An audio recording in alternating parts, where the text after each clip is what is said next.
Hey John, this is Hello. this is Jessie Hobson calling from Houston, Texas. How you doing today? Good. How are you doing? I'm doing just fine. It's a little chilly. Um, I wanna talk about your latest film, but while I have you, I need to ask about Cheap Thrills. It's one of my favorite films of like the last 10 years. What's it like when a script like that comes across your desk? It's exciting, and yeah, that was a really fun one, and it was a wild shoot, and the other producer on it, Travis Stevens, had been a friend for many years, and when he came to us with that script, and at the time it was called, I think it had a different name, it was called Money for Something, and working on that, it was just a really fun project, and it was pretty wild, but it's also probably my favorite movie that I've worked on. So it was really great. I really liked the cast. I was curious about your initial read through when you had gotten that script. Was the movie already cast? And if not, was this the type of group you imagined, in your mind? The movie was not cast, and the script went through quite a few changes from like after we started working on it. And but yeah, when we were doing the casting process, it was actually fun with a lot of those things. Like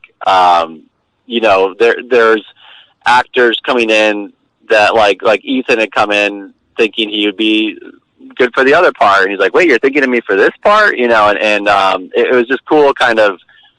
Putting it together, and obviously Evan, the director, has a really good sense of tone, and had a really strong vision for it. And so it was fun though when it kind of all came together, because I think there was what was on the page, and I think they brought out a whole new level to it in a lot of the ways they played and interacted.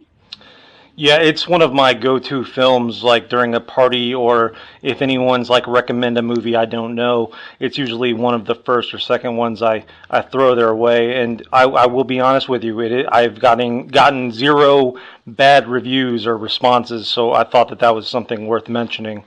Um, Well, that's awesome to hear. That always makes you feel good. Thank you. Not a problem. Moving on to 3022, how did you get involved with this project? I know you're typically more so of a producer, but what was attractive about directing this particular film? Well, so I think I initially found the script about 5 years ago, and at the time, and is the writer Ryan Bonaco, I think, is super talented, and we had tried to option it, but waited too long and didn't get the rights. And then I subsequently took a break from making movies around 3.5 years ago when my second kid was born, and I've been working and directing commercials and branded content. And then around probably now a year and a half, 2 years ago, I started to really miss movies, and then I sort of thought about 3022 again, and at this point now Ryan and me are friends, the writer, and so I was like, hey, like, are the rights available? And it turned out a couple months prior, the rights had expired. They had a 3-year option, or they had extended twice, so they had the rights for 3 years, and the rights had expired 2 months prior, or had become available again. And so I thought it was fate. I convinced Ryan to let me option it, and then worked on getting the whole team together, the whole movie together. With this film, how close were you to the casting process? Very close. I on all the movies kind of do a lot of casting, I should say. Yes, very involved in the casting process. Yeah, I know you're very high on like attaching value to a film by adding names. So I guess my question more so is like, I was curious about like the timeline, like who was attached first and so on. Like when did Omar Epps come on? When did Kate Walsh come on? How did that whole process happen? Yeah, so it's generally how he did it is kind of got all the pieces in place, and similar to it, Cheap Thrills as well, where we cast the movie pretty soon before it shoots. Like we start the casting process I think it was about 6 weeks before we shot, something like that. So it's fast and furious, and that way, when you're going out to actors and meeting with people, it's not something way off in the future. It's something that's happening imminently, so they know if they're available or not, and they're not like, well, I might be playing, Iron Man now that Robert Downey Jr. retired in 6 months, or whatever. Like, so that's sort of the process I've always used. And in this case, it was they all kind of came in around pretty close together within probably about the same 2-week period or so. But I think it was either Kate or Angus who were first, I think. Okay. And iCarly is a little bit after my time as far as like what I would watch on Nickelodeon. I thought Miranda was fantastic in this. She definitely exceeded my expectations, and I was wondering what your experience was like directing someone that came from like that Disney Nickelodeon type background or mindset. Well, Miranda is awesome, like so amazing to work with and really cool, and and was just like super chill through the whole process. And so it was really a pleasure. And I mean, the sort of the tough thing with her character too is she had to come back a lot of days because she's on a lot of sets. And there's some days she came in where, I remember a couple of days where she came in for like one scene, and she was always like really cool about it, because we had to shoot in a crazy order, and she, come all the way in just to do like a little scene, and never was like, hey, why am I here? She was always like very nice, very kind, and had a really great sense of the character and the script, and was really a pleasure to work with. So I've heard some of your like previous interviews, and like typically it seems to me like you kind of go towards the sci-fi, like it's kind of like your bread and butter. With this film, it felt a little bit like a horror film. Like there was a little bit more to it. I got some Event Horizon, some Sphere vibes. Some of those early '90s horror / sci-fi type films. I was wondering if that was kind of intentional, or if there was anything that you watched, in prep to kind of get your mind right for directing this film. Yeah, no, definitely. Well, Event Horizon is definitely one of the movies that we referenced a lot, and I think that's a great movie, and I think for what we were going for, that was a movie that I definitely watched and thought about. Obviously, there's those things like Alien, and there's also Outlander and some different ones like that, but definitely trying to go for the more old school sci-fi, that kind of that was a lot of the motivation sort of in how we were approaching it and thinking about it, and that was something that actually the writer also was really big on, and not having to be in a kind of clean, clinical, new approach to sci-fi films, but more feeling like that old school 70s, 80s, 90s in terms of production design and how we approached it. So speaking of the design, this film kind of, it takes place in a small space, not necessarily like a huge like production.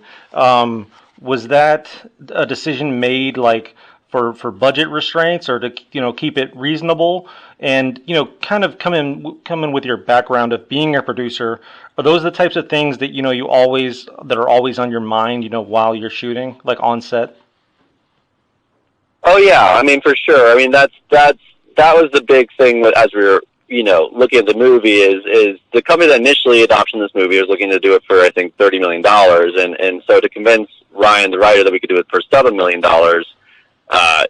took some convincing. And I think what I love about it is that I think that the script and the context, it really lends itself to being to having this sort of claustrophobic, intimate feel to it. And a lot of the ways, like when I read it, is it felt a lot like a stage play where you can just kind of like have these sort of scenes play out, and you don't need to have these sort of huge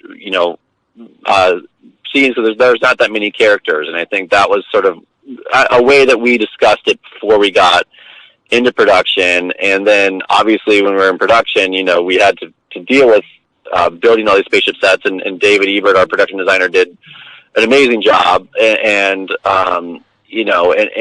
given our budget limitations, we had to actually build a lot of the sets out in like the parking lot of the stage. So a good portion of the movie, you're in a parking lot, So that was an interesting challenge too as we were shooting.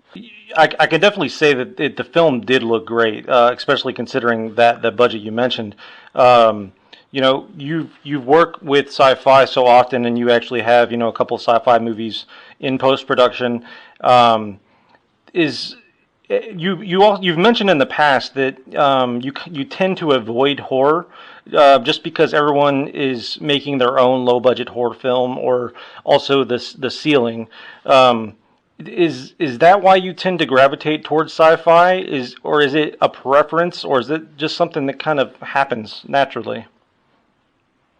Well, it's a funny thing because it's a little bit of all those things, I think, because it is a preference. Like, I just like sci-fi movies, and it was sort of what's funny is when I had taken a break from movies, when I was getting back into it, I was like, I just always wanted to make a spaceship movie, you know, and like it just sounded like a fun challenge, and like I just wanted to do it, and you know, and so then like, and it was very difficult, but I definitely like I like.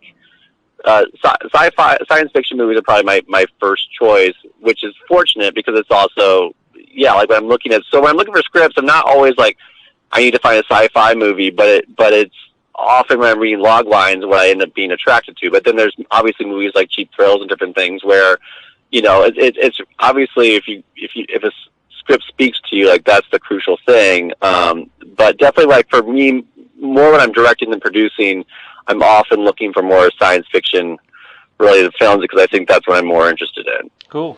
Well, I just want to say thank you for your time. I'm looking forward to Breach.